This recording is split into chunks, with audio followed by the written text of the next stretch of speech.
ఈరోజు ఉమ్మడి వరంగల్ జిల్లాకు సంబంధించినటువంటి రివ్యూ సమావేశాన్ని ఏర్పాటు చేసి మమ్మల్ని అందరినీ ఆహ్వానించిన మా జిల్లా ఇన్ఛార్జ్ మంత్రి గారు పొంగులేటి శ్రీనివాస గారికి, అదేవిధంగా వేం నరేంద్రన్న గారికి, సీఎం సలహా గారు, అదేవిధంగా మా సహచర ఎంపీలు, ఎమ్మెల్యేలు, మేయరు, ఎమ్మెల్సీస్ అందరికీ, చైర్మన్లకు మరియు అధికారులకు, కలెక్టర్స్, ఎస్పీస్, అదేవిధంగా వివిధ శాఖల అధికారులకు, పత్రికా మీడియా సోదరులకు అందరికీ కూడా హృదయపూర్వక నమస్కారాలు, ధన్యవాదాలు తెలియజేస్తా ఉన్నాము.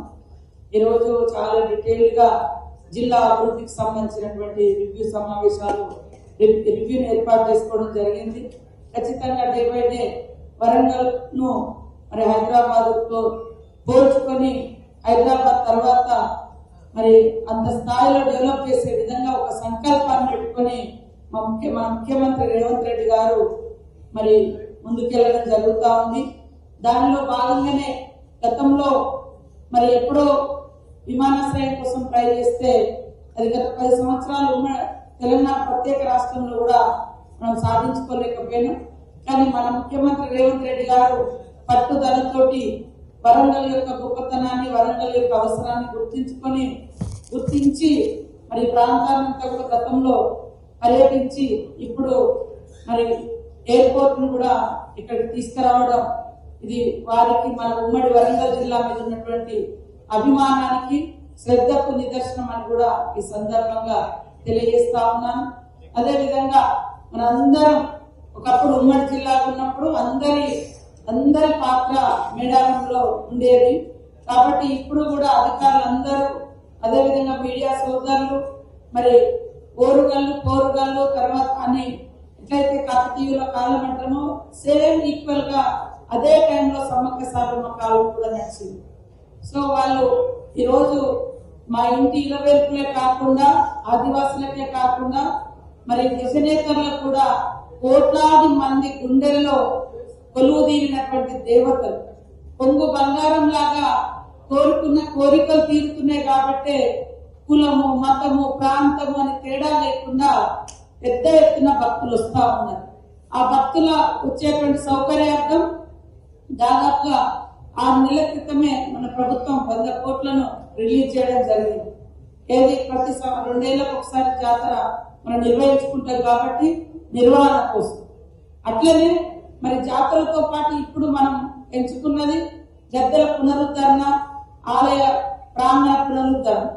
సో ఈ పనులు కూడా ఇప్పుడే ఉండడంతో వాటికి కూడా ప్రత్యేకంగా నిధులు ఇచ్చి ముఖ్యమంత్రి గారు ప్రత్యేకంగా ఇక్కడికి వచ్చి మరి మాస్టర్ ప్లాన్ ఓపెన్ చేసి మళ్ళీ తర్వాత ఎప్పటికప్పుడు హైదరాబాద్ నుంచి కూడా వారు మానిటరింగ్ చేయడం, మరి గుడి నిర్మాణానికి సంబంధించినటువంటి యుద్ధ ప్రాతిపదికన పనులు చేపట్టడానికి మా ఇన్ఛార్జ్ మినిస్టర్ సీనన్న గారికి కూడా బాధ్యతలు ఇవ్వడం, వారు కూడా చక్కచక్క వారి బాధ్యతలన్నీ కూడా నిర్వర్తిస్తూ జాతరను విజయవంతం చేయడం కోసం కృషి చేస్తున్నందుకు పొంగులేటి శ్రీనివాస రెడ్డి గారికి, అదేవిధంగా మా సోదరి మన ఎండోమెంట్ మినిస్టర్ సురేఖ గారికి, మా ట్రైబల్ మినిస్టర్ అబ్దుల్ లక్ష్మణ్ గారికి, మాకు సహకరిస్తున్న సహచర ఎమ్మెల్యేలు, మా అధికారులు, ఎమ్మెల్సీలు, ఎంపీలు, ఇతర ప్రజాప్రతినిధులు, మా పత్రికా మీడియా సోదరులందరికీ కూడా మరి 18వ తారీఖు నాడు మరి నూతనంగా ఏదైతే నిర్మాణం చేపట్టినామో ఆ యొక్క ప్రాంగణము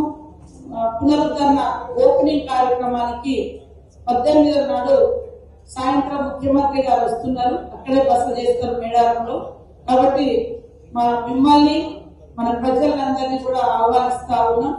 అదేవిధంగా 19వ తారీఖు నాడు ఉదయమే మరి 7-8 గంటల మధ్యనే ముహూర్తానికి మరి గుడిని కూడా ప్రారంభించడం జరుగుతుంది ముఖ్యమంత్రి గారి చేతుల మీదుగా.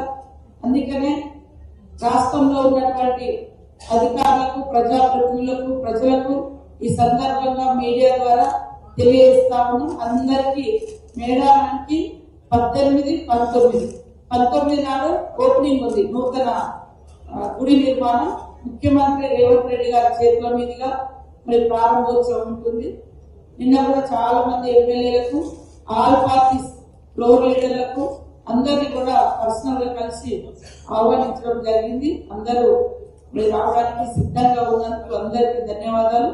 అదే కాకుండా ఎప్పుడు కూడా ఉమ్మడి జిల్లా నుంచి ముఖ్యంగా అక్కడ కావాల్సినటువంటి వ్యవస్థనంతా కూడా కార్పొరేషన్ నుంచి కూడా మనకి ఇస్తా ఉంటారు. డ్రింకింగ్ వాటర్ కానీ యంత్రాంగం కానీ మరి అదంతా కూడా గతంలో ఇచ్చినటువంటి అన్ని ఇద్దరు కలెక్టర్స్ అదేవిధంగా కార్పొరేషన్ కమిషనర్ గారు ఒకసారి రివ్యూ పెట్టుకొని అవన్నీ కూడా మళ్ళీ మాకు అక్కడికి పంపిస్తే బాగుంటుందని కోరుకుంటూ ఇక్కడ మన ఉమ్మడి వరంగల్ జిల్లా అధికారులకు, ప్రజలకు, పత్రికా మీడియా సోదరులకు, మా ప్రజాప్రతినిధులకు అందరికీ పేరు పేరున మరొకసారి మేడారానికి ఆహ్వానం పలుకుతూ సెలవు తీసుకుంటాం.